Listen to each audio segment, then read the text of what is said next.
My name is Dr. Maura Flucino, and I am the owner of Practically Perfect Physical Therapy Consulting, and I'm here today to talk to you about diaphragmatic breathing.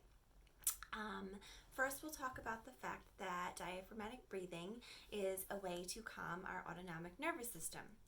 Our autonomic nervous system is the part of our body that's responsible for automatic things in our body. So our digestion, our respiratory rate, our metabolism, our temperature, and our blood pressure. So what diaphragmatic breathing does is it helps us to relax that system. There are two parts of our autonomic nervous system. There is the sympathetic part and the parasympathetic part. The sympathetic part is more of our fight or flight reaction, and our parasympathetic part is the part that calms the system. So diaphragmatic breathing helps to enact and promote the parasympathetic nervous system to relax us, to decrease our stress hormones, which is usually cortisol. It can help us to lower our heart rate, lower our blood pressure, help us to increase our core strength and stability because it uses our diaphragm, our abdominals, and our pelvic floor. It helps us to increase our tolerance for exercise by being able to breathe better and to keep our heart rate nice and calm and steady. And it helps us to save energy by calming our respiratory rate. So we're just going to go over a few housekeeping things before we get started with our breathing. Sometimes people feel a little short of breath or dizzy or nauseous or lightheaded when they're breathing too quickly and too fast. So if that happens, just take a break, go back to your normal breathing, sit down and relax for a few minutes, and then feel free to jump back in and join us if you're feeling better. So as far as positioning goes, I am sitting on a firm surface. I'm sitting crisscross applesauce. I can feel my chest and my belly in this position. If you're looking for other positions to try diaphragmatic breathing when you're at home, you can also do laying down. You can lay down on your back on a comfortable surface with your back on the supportive surface, knees bent, feet down. You can also do legs straight if that's more comfortable for you. You could do legs on top of a little pillow if that's more comfortable for you. You can do the yoga pose Supta Baddha Konasana, where you're letting your knees fall out into like a butterfly stretch position. Really, whatever feels comfortable and helps you to relax is just a great position to do diaphragmatic breathing in. And you might feel different in each position that you try. It might feel a little bit different as far as the breathing goes. So we are going to just start with monitoring our regular breathing and see where we start with that. So I'm going to ask you, in whatever position that you're in, I'm just for the sake of this video going to be in a sitting position. We're going to put one hand on our chest and one hand on our belly, and we're just going to practice about 5 just regular breaths. So we're just paying attention to where we breathe in, where the breath goes, is it through our nose, is it through our mouth, how is it happening when we're breathing? So go ahead, we're going to do 5 breaths at our own pace. I like to close my eyes to feel my breath too, so you feel free to do that. So we're going to go ahead, you're going to breathe. And we're just going to do a couple breaths.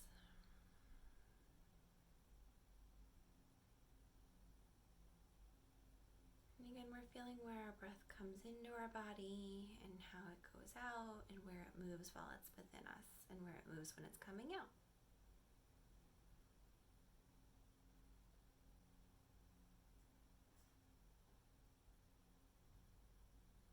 Good. So that was 5 breaths for me.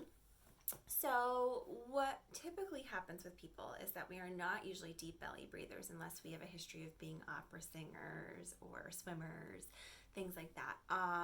So I find when I'm not focusing on my breathing that I breathe more into my chest, which is called an apical breather. So that does not let us get the diaphragmatic movement, it doesn't let us get pelvic floor movement, it doesn't engage our abdominals as much. So now we're going to try and do some diaphragmatic breathing. So our diaphragm is a muscle that's right here under our rib cage. When we breathe in, it comes down, and when we breathe out, it comes up. And so we're going to practice putting one hand on our belly and one hand on our chest. And we're going to breathe in through our nose, and we're going to try and breathe in to fill up our belly, like if our belly was an inner tube, and we're trying to fill it up as we breathe in. So we're going to go ahead, we're going to breathe in through our nose, and then out through our mouth. We're trying to see if we can fill up that belly when we do that.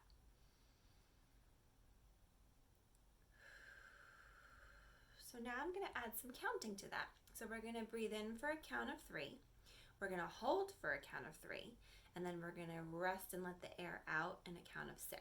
So we're going to go in, 1, 2, 3, hold at the top, 1, 2, 3, breathe out, 1, 2, 3, 4, 5, 6. So we're breathing in through our nose, 1, 2, 3, hold, 1, 2, 3, out through our mouth, 1, 2, 3, 4, 5, 6. So we're going to practice that 2 more breaths. In, 1, 2, 3, hold, 1, 2, 3, out, 1, 2, 3, 4, 5, 6. One more time. In, 1, 2, 3, hold, 1, 2, 3, out, 1, 2, 3, 4, 5, 6. Perfect. So that is just a basic diaphragmatic breathing. So now we're going to practice a few other ways to do diaphragmatic breathing with other movements to engage our arms and our core and our ribs and just make it easier for us to do that diaphragmatic breathing throughout our daily life. So I'm going to show you sideways what we're doing here. So we're going to do rib breathing. So we're breathing into our rib cage down here because our ribs, if we have a desk job or we do a lot of sitting at work or during our day, our ribs aren't getting as much movement as they could. And we need rib movement to get good diaphragmatic breathing. So we're going to breathe in and kind of think of expanding our rib cage out. And then we're going to breathe out. So we're going to go in, 1, 2, 3, out, 1, 2, 3. In, 1, 2, 3, out, 1, 2, 3. We're going to do one more. In, 1, 2, 3, out, 1, 2, 3. So that's diaphragmatic rib breathing. Then we're going to do another type of breathing which is good for helping to calm and relax in a particularly stressful situation. It's frequently used in like anger management or couples counseling to kind of calm down before reacting. So this is a numbered breath. So we're going to do the diaphragmatic breathing, but when we get to that middle point where we hold for a second, we're going to picture a number in our mind. If our eyes are closed, we can draw on the back of our eyelids. So we're going to breathe in, and then we're going to picture the number 1, and then we're going to breathe out. Breathing in all the way to our belly, picturing the number 2, breathing out. Breathing in, picturing the number 3, breathing out. And you can go all the way up to the number 10, but you're just basically breathing in, taking a pause to think of a number, breathing out. If you want to add to that, you can picture the number in a certain color or in a certain pattern or with a certain background, but you're just trying to kind of focus on that mid-pause of that breath. And the last thing that we're going to practice is just some arm movements with our breathing. If you have any shoulder restrictions or limitations, then this one might not be for you, or move within what your body is able to do. But we're going to go ahead, we're going to breathe in and lift our arms up. And then we're going to breathe out and relax our arms down. So it's just helping us to move that rib cage, move our body to get a better filling into our abdominal canister. So breathing in.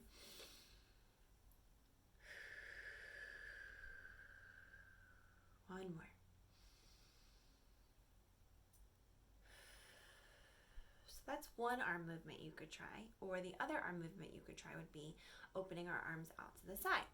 So we're going to go ahead and breathe in. I always think of this one like a butterfly, like you're flapping your wings.